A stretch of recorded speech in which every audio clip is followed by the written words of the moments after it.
what are you doing here? Hey, you big wallet. Cut the baloney. You know what I'm doing here. I'm staying at your house. Oh, are you? Yeah, I must have forgotten. What about the racing, Pete? Fantastic. Eh? I mean, You've just come all the way from Nova Scotia. Are you happy with what you saw today? well, I just come to relive some of the old days because, as you know, I raced here 25 years ago. It was fantastic. Yeah, it was, Al. Yeah. Me and you. Yeah. Remember I passed you on the back straight? Oh, no. Yeah, that's wrong. right. Okay. Sorry to remind you. Yeah, okay. Anyway, so to come this weekend and see this activity, the amount of bikes, the excitement, the whole sort of revitalization of the vintage bike racing scene, it's incredible. Yeah. Yeah. Well, you know what? You came down to Nova Scotia to stay with me. Yeah, that's right. Do you know, I got to tell you this. Yeah. I got a call from your wife. And what'd she say? She says, did he sneak his leathers down there? Yeah. Down where? Down here. I'm down here in Ontario. Yeah. And I said, no, he's been a good boy. So do you ever get the hankering that you want to throw your leg over again, Pete, and get back on the old bike? I was on pit lane today, watching some of the Nova Scotia lads who came up to race. Yeah. In fact, one of them, Blaze, finished first in his class today. Very exciting. Good. So, yeah, so I'm watching the bikes. The smell of the oil. You get a bit of the old Castrol R in the air. You know, there's a lot of the two strokes, the noise, the buzz. It gets to you. There's no doubt. Yeah. Once you're a racer, you are always a racer. Yeah, it's always with you. You never. It doesn't go away. It's a disease, isn't it? A disease. It's a disease. What, similar to your rash or not? Don't talk about that on camera. Sorry. Bloody hell, Pete. Anyway, listen, we've all had a great day here at the running of the 50th anniversary of the Canadian 1967 Grand Prix. Can you imagine those old farts still out there racing around? 50 years ago they were racing. And you know what was neat to see today? You see these old crusties, they can hardly walk. They've got a walking stick. It's and true. they get the leathers on, they get the helmet on, they get the race face on, they get on the bike, and they look like teenagers. Yeah. I mean, it's an amazing thing. They change. I mean, they get out there and give it. Yeah. Let's go and get our leathers on him, Pete. Okay, let's do it. Come on. All right, only on In Search of the Ultimate Two-Wheel Classic. Here today. And your famous, Toodly-doo. you got it.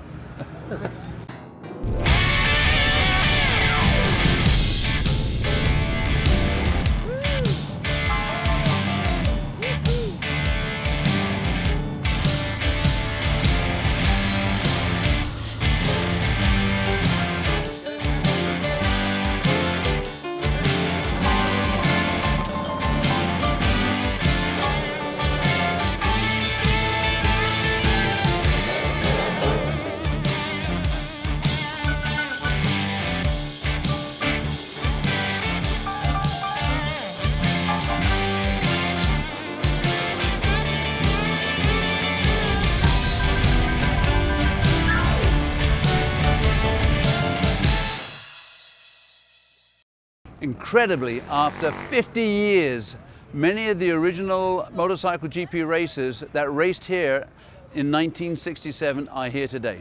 And we're going to get a chance to meet them and learn firsthand what it was like to ride those incredible machines of 1967 and maybe get a comparison of what it would be like today to ride those machines.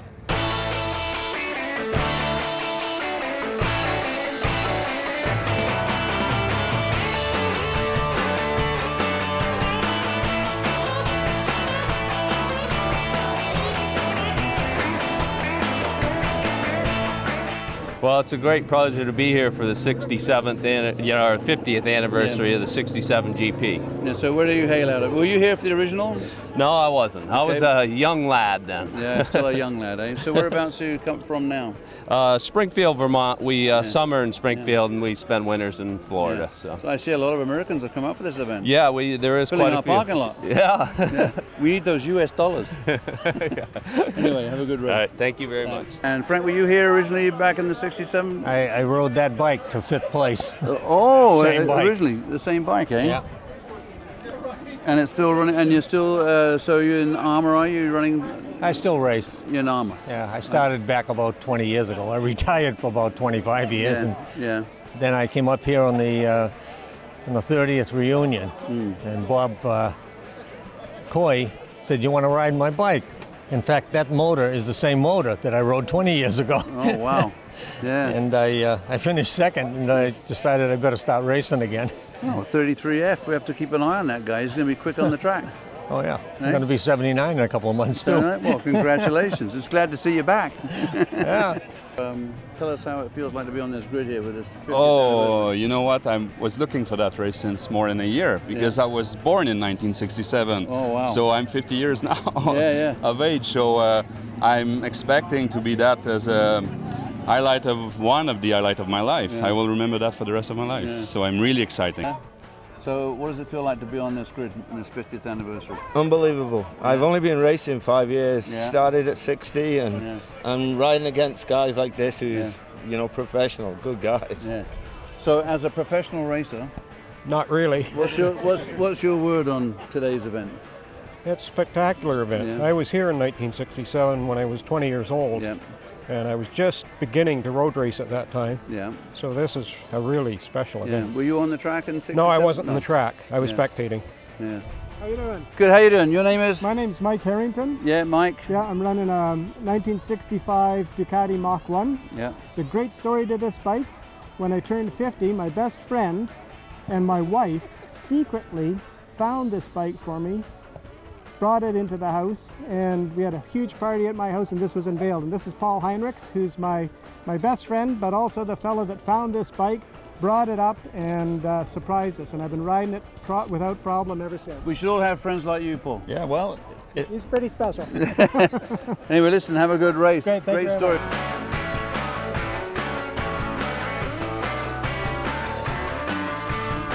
Special parade laps have been organized for the racers who rode in the 1967 GP. Spectators are treated to the sights and sounds of this special Memorial Day in Canadian motorcycle racing history.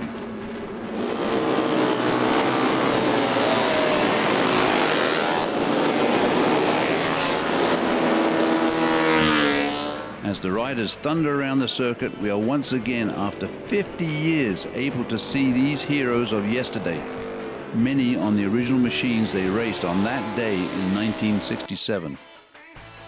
Michele Duff is no stranger to Mosport.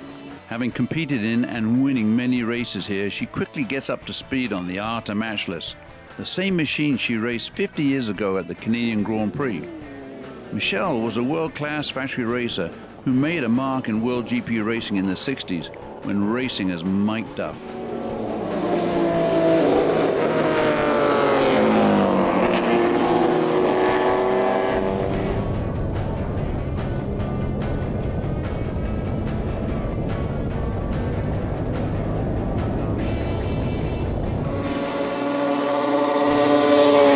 After the break, we have a chance to interview Michele Duff, considered by many to be Canada's foremost GP motorcycle racer.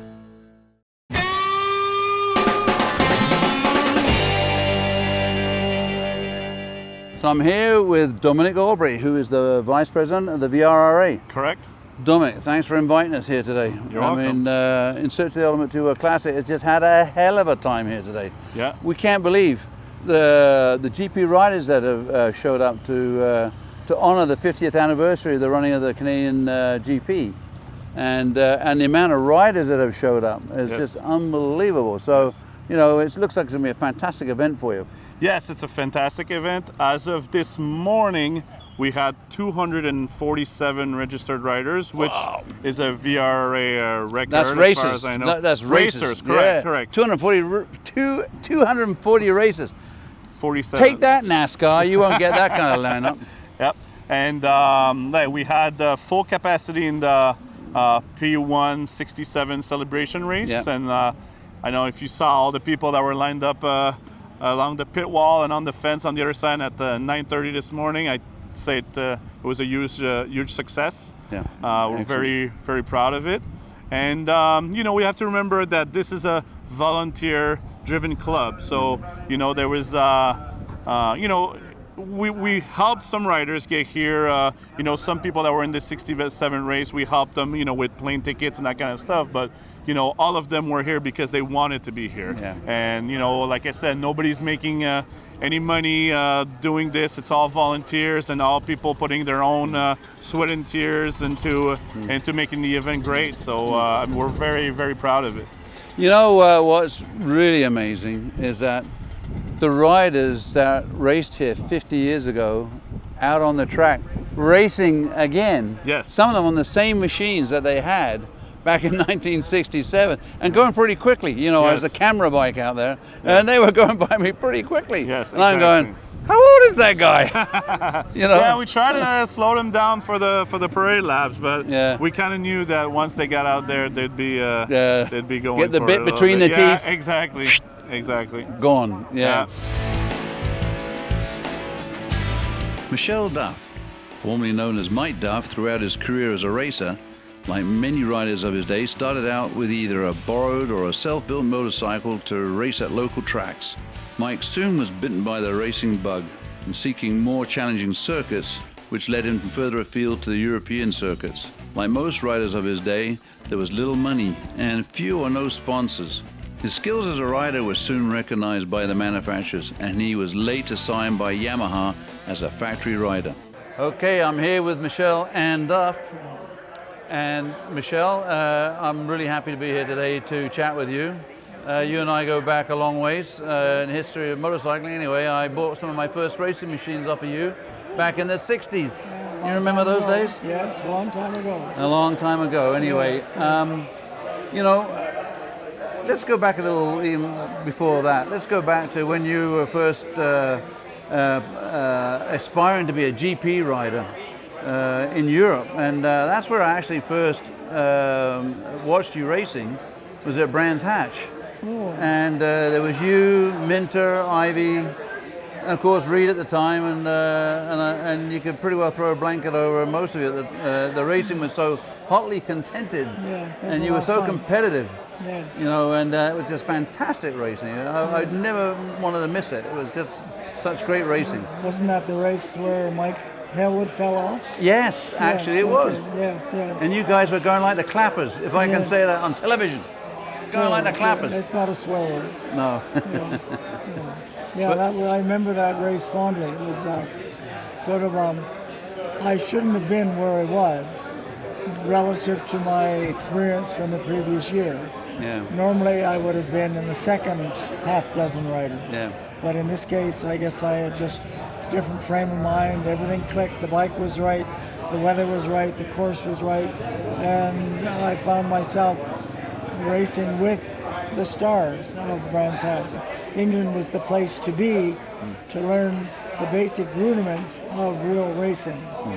And then you take that information and that knowledge to the Grand Prix circuits in Europe, and you tone it down a little bit because the Grand Prix circuits were very dangerous, whereas the short circuits in England were fun, and you could extend yourself and run off the edge of the track and not worry about hitting anything like a lamppost or a brick wall. Yeah, yeah. And then you come back on and then you have another go at somebody else. It was very challenging, very much fun, a lot of fun. And then, so let's now move on to 1967, the Canadian Grand Prix here. Oh yes, this is So- 50 years ago. Yeah, 50 years ago. So you were on the track and you're on your 500, this bike right here, if I'm not mistaken, right? Correct. Yes, yes. And That's who else was on there? There was Dave Lloyd on the track. He was riding Manx, wasn't he? Or I'm trying to remember that. And I don't have the list with me. I think so. I think he was. Yeah, Yes. and then of course you're on the Matches. on the mattress Yeah, after G50 mattress. matches. Yes. So and it was wet that day. It was wet. It wasn't really raining, but if you walked in the mist, you had little droplets Yeah, on your so it was face. damp. It was extremely damp, extremely slippery. Yeah. Much slipperier than if it had been a heavy rainstorm. Yeah. But I don't know why, but when the bike was sent over from England for me to ride here, it was fitted with Goodyear tires. And Goodyear tires were exceptionally good in the wet. And there was a number of top riders that tried to follow me through some of the corners, and they crashed because they had Dunlop tires. And the Dunlop tires weren't that good in the wet. Yeah.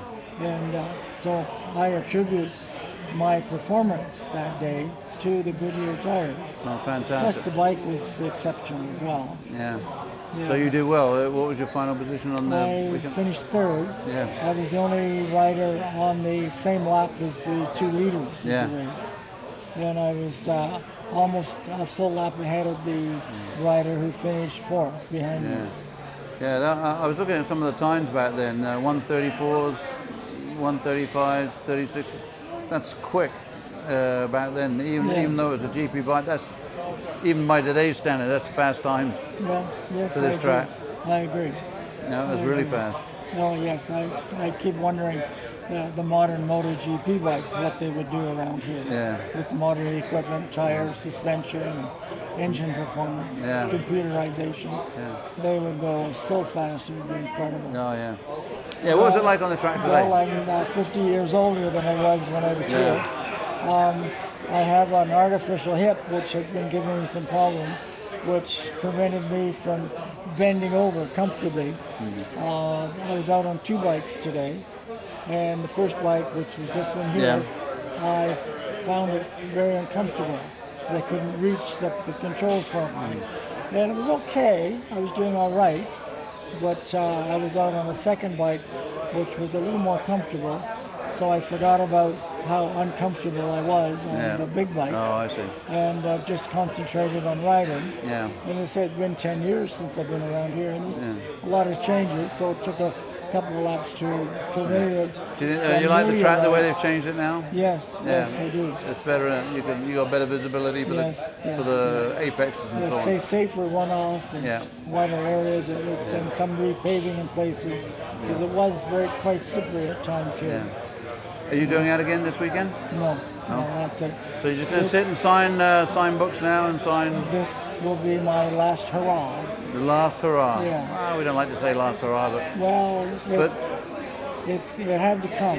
Yeah. You know, it's I'm not 26 anymore. No, I know. Anyway, terrific. Yeah, Thanks for thank the you show. very much. Up next, the indomitable Phil Reed, world champion motorcycle Grand Prix racing. Phil Reed, affectionately known as Speedy Reed by his fans, his exploits as a motorcycle Grand Prix racer became so famous he was given the Member of the Order of the British Empire by the Queen, no less, MBE, yep, and had a stamp commemorated in his honor by the country of Yemen. Wow, can you believe it? Now that's recognition. I was a young guy. I used to go to the track and watch you race in Brands Hatch, Silverton, all the other Mallory. Haven't I? And there was you, Minter, Ivy, Duff later on. Probably Harewood as well. Harewood, and I mean, half the time we could throw a blanket over all of you, you know. Well, the racing seemed to be closer and more interesting. It was, yeah. And I remember. The fans somehow could identify the riders with their helmet design, because now they're all multicoloured and you can't tell the difference. Yeah, well, Duff had the Canadian maple leaf. Maple leaf, yeah. And then Minter had the shamrock, I think, wasn't it? Oh, no, Ivy had the shamrock. He did, yeah. And then not Minter had it at all. Yeah. Anyway, yeah. But I do remember one particular race. I think you had a new Yamaha you just brought out. Was it a 254 with a multi-speed tranny in it, a 12-speed or something crazy? And it was at Brands. That's when you brought it out. And Mike was there on the 6th, was he? Yes. But you screamed like a banshee. I know. That thing. That must have bike been went incredible like to see and to hear. Yeah. 6-cylinder Honda and a 4-cylinder Yamaha. Yeah. And, but that Yamaha of yours went like the clappers. I couldn't believe it. I think he beat me though, didn't he? Yeah. Just. Yeah, just. But you know, bringing in modern iron. But I mean, he could afford it. I couldn't. Yeah. But that I think that's the thing that you just mentioned too, Phil. A lot of the early racers that started out in those days, they brought their own bike or rode them there in some cases. Well, I did for the first year. I rode my BSA Gold Star. Yeah, you rode it to the track. Lights on it and a silencer. Yeah. Took the lights off and the silencer, put a megaphone on, and raced. And hopefully survived the race and rode home. My second ever race, I was at Alton Park, and qualifying for the final. And round Druids, the exhaust pipe fell off, and I parked the bike and went to retrieve it, and I wasn't quick enough, and the pack came round and ran over it and damaged it and destroyed it. And I had to borrow one to fix on my bike to ride back to Luton in Bedfordshire. Yeah, so that was what it was like. Everyone sort of loaned and borrowed stuff. And, it was something back then. That was good. So let's get ourselves to the Canadian GP now. 1967, you're here now with a factory ride with Yamaha. 50 years ago, amazing. 50 years ago, and you still look good. You're in really good shape. Well, my policy is if you don't use it, you'll lose it. Okay. Yeah, I agree with that. So I do these events, all over Europe. That's fantastic, Phil. So in 1967 here at the GP, you were on the line. It was a wet day. And you had all your competition was there against you. Mike Hailwood, Mike Duff, and Taveri, and Ago, and De Hamel was. He was there then, yeah. So what were your feelings sitting on the line there, waiting for the flag to come down back in 50 years ago in 19? It was damp, and I was on the new 4-cylinder factory Yamaha. Yeah. Not ideal on a damp circuit. No. And all I was interested in doing was finishing for the points. So you'd already done your practice laps. Were you happy with the practice for the laps? Not particularly, no. No, I didn't like it there at all in the wet. On a new bike. Off camber, turn 2, off camber, diminishing curve. Anyway, I finished, that was the point, and I think I won the championship that year. Yeah. No, I didn't. I won it in 64, 65, 66, 67, and I just equaled points with Mike. We had the same points, but because he had one more second place than me, they awarded it to him. So I remember at the Ulster Grand Prix, I outbraked him into the hairpin there, and I lost it. And I still kept the engine running, and I picked the bike up.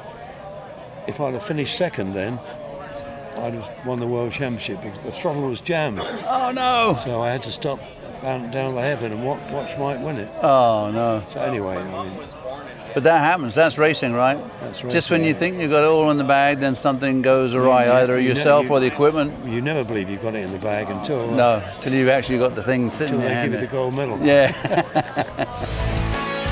Our next guest is the epitome of the classic privateer road racer, David Lloyd.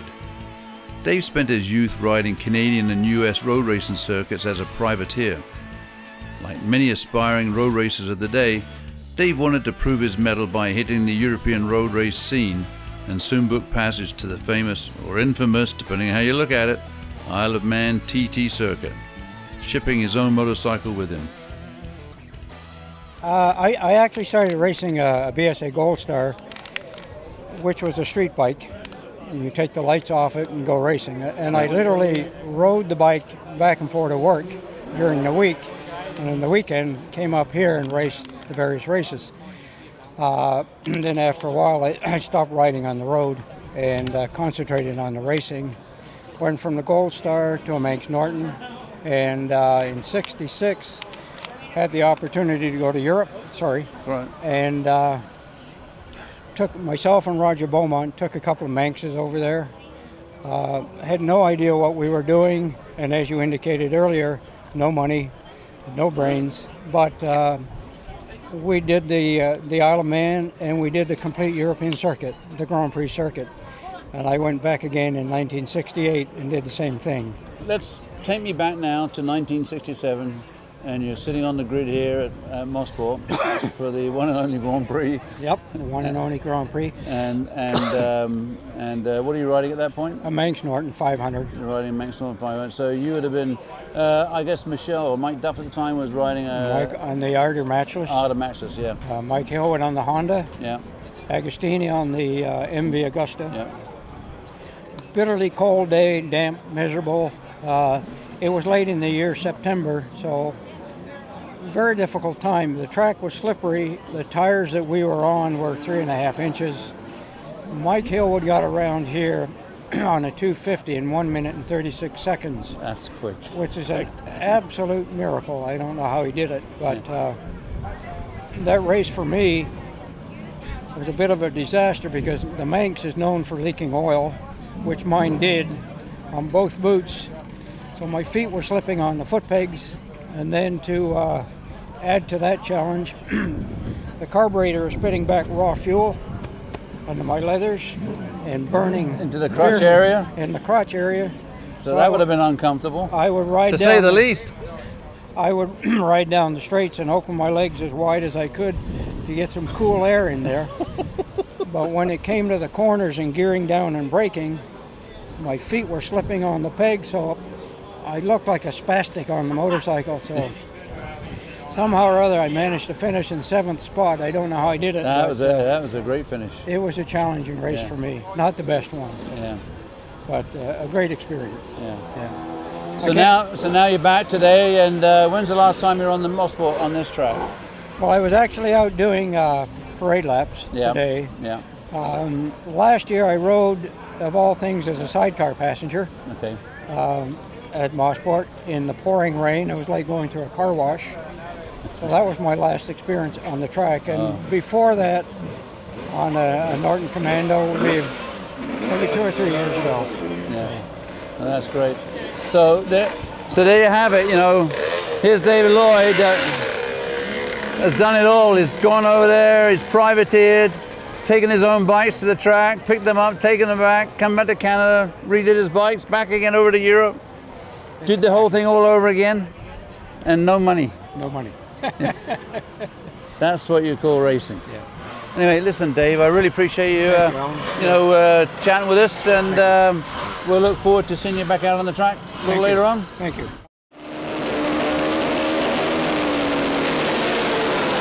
Well, that's it, folks. A wrap up for this special segment of In Search of the Ultimate Two-Wheel Classic, the 50th running of the one and only 1967 Canadian Motorcycle Road Race Grand Prix.